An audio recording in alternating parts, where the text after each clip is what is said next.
Hello, welcome back in Drawing by Observation. In our last lesson we drew light, so today we're gonna draw dark. Today we're gonna concentrate on contours and shadows. In our last lesson we drew on gray paper with black and white pencil. Today we're gonna use paint. Here I have black and white paint.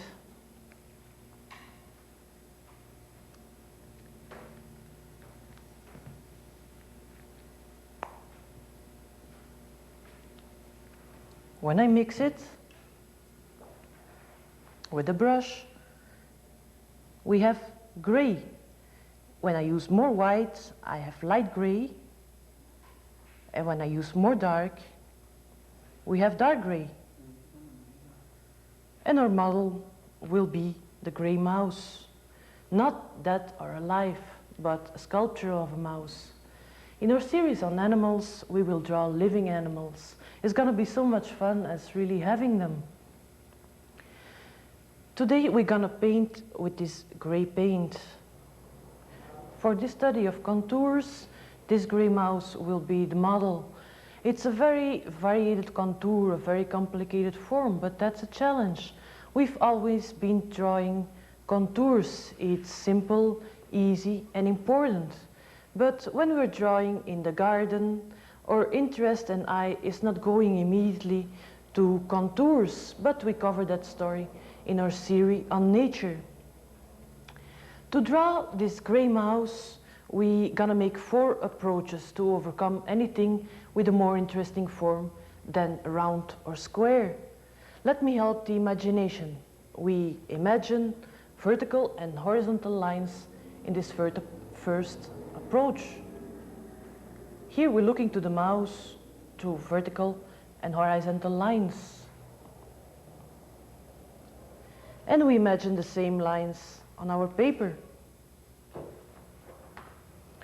And we will paint with this gray paint.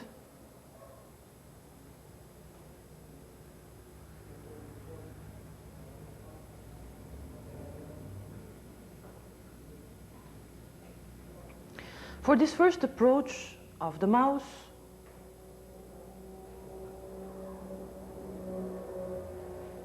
we paint the full contour.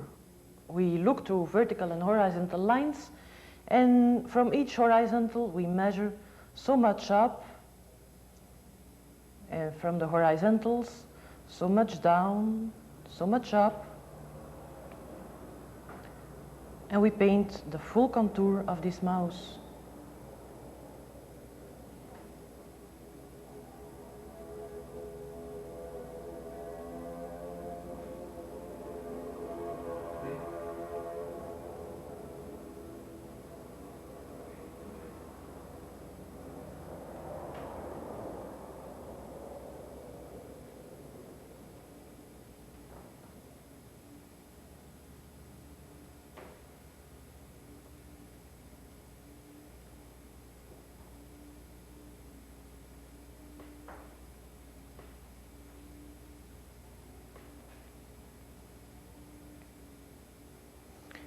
For our second approach, we will draw this gray mouse, but we're gonna draw everything except the mouse. In this approach, you imagine verticals and horizontals till you see it, then you forget it, and in the future, when you need it, you will remember this approach with vertical and horizontal. In the second approach, we look at the mouse, and we're gonna paint everything except the mouse. We go around the contour.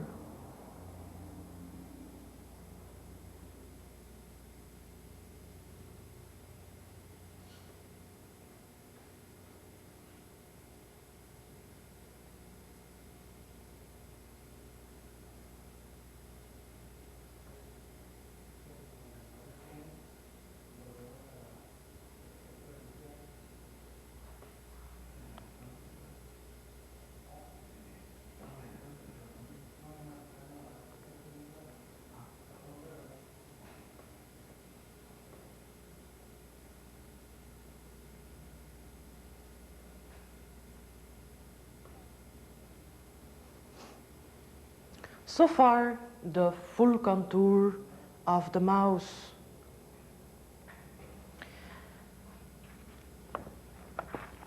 So we imagine everything with a more complicated form than round or square with vertical and horizontal lines.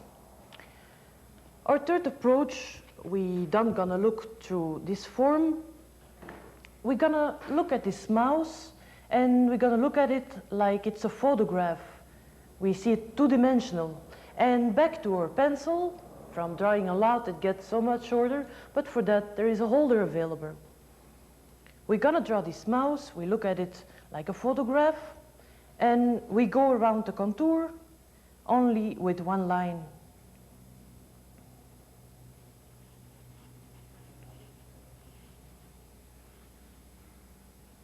We start at the head, the ears, and we build up step by step. We draw lines where we see lines.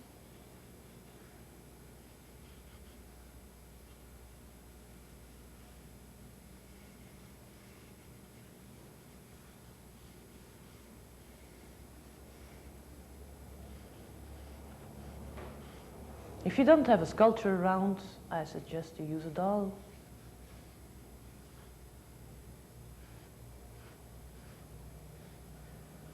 Now we can draw a mouse, but this mouse looks more like a sculpture made of iron wire instead of a mouse made of stone. So for our third approach, or fourth approach, we're gonna draw this stone mouse, but we're gonna use our pencil flat, and we draw what we see. We draw the contour, and all the spots, the shadow-like parts.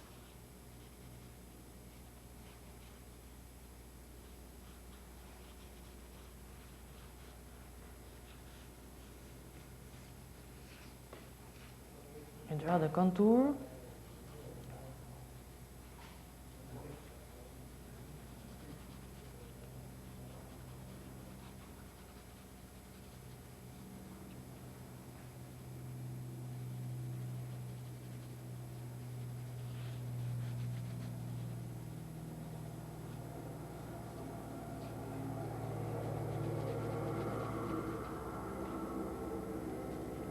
And lines where we see lines. I said shadow-like shapes because it's not really a shadow. A shadow is a spot who receives very little, almost no light. Like in the middle of the day, your shadow from the sun, you got none because the shadow is right above you and you got no shadow. But in the afternoon, you have your shadow who gets longer and longer while it turns with the sun. A shadow can take strange form at night. At night you got lots of shadows because you got lots of lights. If you walk in a poor lighted street, you have one shadow in front and one in the back. While one gets longer, the other one gets shorter. And when a car drives by, this shadow dances around your feet. If you see a shadow like yours, but it doesn't start at your feet, you better start walking faster. Dibujando por observación. Estudie el arte del dibujo básico, en libro o videocassette, en su librería más cercana. El curso completo en una sola obra, Dibujando por observación.